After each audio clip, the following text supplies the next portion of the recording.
વડોદરાના મેમણ કોલોની વિસ્તારમાં speed breaker તૂટતા સ્થાનિકોમાં રોષ, અકસ્માતની ભીતિ વધી। વડોદરા શહેરના પાણીગેટ આયુર્વેદિક હોસ્પિટલથી આગળ આવેલા વોર્ડ નંબર 15 વિસ્તારમાં મેમણ કોલોની પાસે આવેલા સ્પીડ બ્રેકરને અજાણ્યા શખ્સો દ્વારા નુકસાન પહોંચાડવામાં આવ્યું હોવાનો મામલો સામે આવ્યો છે। ઘટનાના પગલે સ્થાનિક રહીશોમાં ભારે રોષ અને ચિંતા જોવા મળી રહી છે। સ્થાનિકોના જણાવ્યા અનુસાર આ સ્પીડ બ્રેકર વિસ્તારમાં વાહનોની ગતિ નિયંત્રિત કરવા અને રાહદારીઓની સુરક્ષા માટે બનાવવામાં આવ્યો હતો। જોકે હાલમાં સ્પીડ બ્રેકર તૂટી જતા વાહન ચાલકો વધુ ઝડપે પસાર થતા હોવાના આક્ષેપો કરવામાં આવી રહ્યા છે। રહીશોનું કહેવું છે કે સ્પીડ બ્રેકર ન હોવાથી અનેક વખત અકસ્માત જેવી સ્થિતિ ઊભી થઈ ચૂકી છે। સદનસીબે અત્યાર સુધી કોઈ જાનહાનિ નોંધાઈ નથી, પરંતુ સમયસર કાર્યવાહી નહીં થાય તો ગંભીર અકસ્માત સર્જાઈ શકે તેવી ભીતિ વ્યક્ત કરવામાં આવી રહી છે। ઘટનાને લઈને સ્થાનિકોએ તંત્ર સામે સવાલો ઉઠાવ્યા છે અને જાહેર સુરક્ષા માટે બનાવવામાં આવેલી સુવિધાને નુકસાન પહોંચાડનાર જવાબદાર તત્વો સામે કડક કાર્યવાહી કરવાની માંગ કરી છે। સાથે જ મહાનગરપાલિકા અને સંબંધિત વિભાગને રજૂઆત કરીને તાત્કાલિક ધોરણે સ્થળની મુલાકાત લઈ તૂટેલા સ્પીડ બ્રેકરની મરામત કરવા તેમજ વિસ્તારની સુરક્ષા સુનિશ્ચિત કરવાની માંગ કરવામાં આવી છે। સ્થાનિકો હવે તંત્ર તરફથી ઝડપી પગલાંની રાહ જોઈ રહ્યા છે। આગામી દિવસોમાં સ્પીડ બ્રેકરની મરામત અને જવાબદારો સામે કાર્યવાહી થાય છે કે નહીં તેના પર વિસ્તારના લોકોની નજર મંડરાયેલી છે। भाई हमारी तो एवी मांग है कि आ 15 વર્ષની અમારી મહેનત પછી આ સ્પીડ બ્રેકર 15 વર્ષની મહેનત પછી ઘણી અરજીઓ આપ્યા પછી ઘણા ઓફિસરોથી મળ્યા પછી આ 15 વર્ષની મહેનત પછી 6 મહિના પહેલાં સ્પીડ બ્રેકર બન્યું છે। હવે આ સ્પીડ બ્રેકર અચાનક હમણાં આ લોકો કોર્પોરેશનના માણસો કર્મચારીઓ છે, કોણ છે અમને કંઈ ખબર નથી, આ લોકો એને તોડી રહ્યા છે। તો અમે એવું કહીએ છીએ કે ભાઈ તમારા કોઈ ઓફિસરને જોડે અમારી વાત કરાવો, કેમ કે આ જે સ્પીડ બ્રેકર તૂટી રહ્યું છે આનાથી જે કાલે એક એક્સિડન્ટ થયું અને એક છોકરાનો મોત થઈ ગઈ। અમે વિચારીએ છીએ કે બીજું સ્પીડ બ્રેકર સામેની સાઈડ લાગે એની જગ્યાએ આ જે બનેલું છે એ તૂટી રહ્યું છે। અને અમે જે કર્મચારીઓ જે અહીં કામ કરે છે એમના જોડે સંપર્ક કર્યો, એમના જોડે કીધું કે ભાઈ તમને કયા ઓફિસરે કીધું કે અમારી વાત કરાવો, યા તો કોઈ તમારી પાસે કોઈ કાગળો તો આપો। તો એ લોકો કોઈ ઓફિસર જોડે વાત કરાવવા તૈયાર નથી।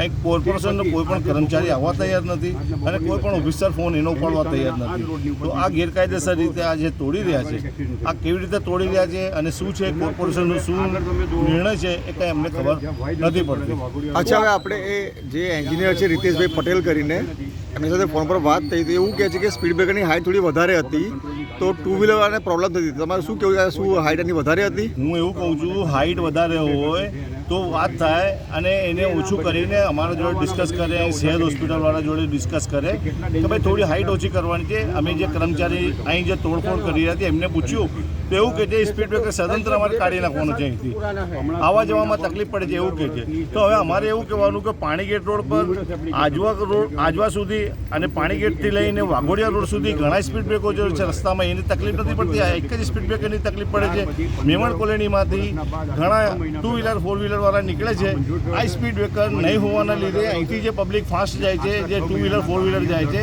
કોલોનીમાંથી જે નીકળે છે એમના જોડે સતત એક્સિડન્ટ થાય છે। અહીં હર મહિને 4 એક્સિડન્ટ થયા છે, હર મહિને 4-5 એક્સિડન્ટ થાય છે અને અમારે જ 108 બોલાવીને એમને હોસ્પિટલ મોકલવા પડે છે। આ સ્પીડ બ્રેકર બન્યા પછી અહીં કોઈ એક્સિડન્ટ થયું નથી, બાકી દર મહિને 5-7 એક્સિડન્ટ અહીં થતા હતા અને અમે જ 108 બોલાવીને એને મોકલતા હતા। આ સ્પીડ બ્રેકર બન્યા પછી આવો કોઈ બનાવ અહીં બન્યો નથી। આ સ્પીડ બ્રેકરથી ઘણો ફાયદો છે। તમારું હાઇટ વિશે શું કહેવું છે? જે હાઇટ કે હાઇટ વધારે છે, તમારું શું કહેવું કે હાઇટ વધારે હતી કે નહીં? મેં તમને કીધું કે હાઇટ વધારે છે તો કોર્પોરેશનના કર્મચારીઓ કોઈ ઓફિસર અહીં ઊભું રહીને અમને આશ્વાસન આપી દે કે ભાઈ હાઇટ વધારે છે તો અમે ઓછી કરીએ છીએ, તો આનો નિર્ણય આવી જાય। પણ ઓફિસર કોઈ આવવા તૈયાર નથી, કોઈ વાત કરવા તૈયાર નથી। શું આપને કોલોનીમાં કોઈ નોટિસ આપવામાં કે એવું કંઈ અગાઉ આપવામાં આવ્યું? કોઈ વસ્તુ નોટિસ આપવામાં નથી, અગાઉ કંઈ કહેવામાં પણ નથી આવ્યું। આ તો અચાનક આ જાય છે। કોર્પોરેશનના કર્મચારીઓ છે, કોણ છે એ પણ અમને ખબર નથી ને હમણાં રાતના 12 વાગેલા છે, 1 વાગેલો છે, અંધારામાં તોડી રહ્યા છે। આ તો અમારી જાણ થઈ તો અમને થોડે એને રોક્યું કે ભાઈ તમે ઓફિસર જોડે અમારી વાતચીત કરાવો, કોઈ કર્મચારી જોડે વાત કરો। એ લોકો ફોન લગાવતા નથી અને કોઈ આવતું નથી। पिछले 25 सालों से भरोसे का नाम Balaji insurance and finance. Motor insurance, medical insurance, general और लाइफ इंश्योरेंस के साथ पुराने और नए वाहनों के लिए आसान फाइनेंस सुविधा, तेज प्रोसेस, भरोसेमंद सेवा और अनुभवी मार्गदर्शन, सब कुछ एक ही जगह। मैं रिकेश शाह, आपका स्वागत है बालाजी इंश्योरेंस एंड फाइनेंस में। हर सफ़र सुरक्षित होना चाहिए और उस सुरक्षा के पीछे होता है एक भरोसेमंद साथी। यहाँ आपको मिलेगा वाहन बीमा, मेडिक्लेम, वाहन फाइनेंस और आरटीओ के से संबंधित विशेषज्ञ मार्गदर्शन, तेज सेवा और पूर्ण पारदर्शिता, असंख्य ग्राहकों का विश्वास और वर्षों का अनुभव। बालाजी इंश्योरेंस एंड फाइनेंस, विश्वास, सेवा और सुरक्षा।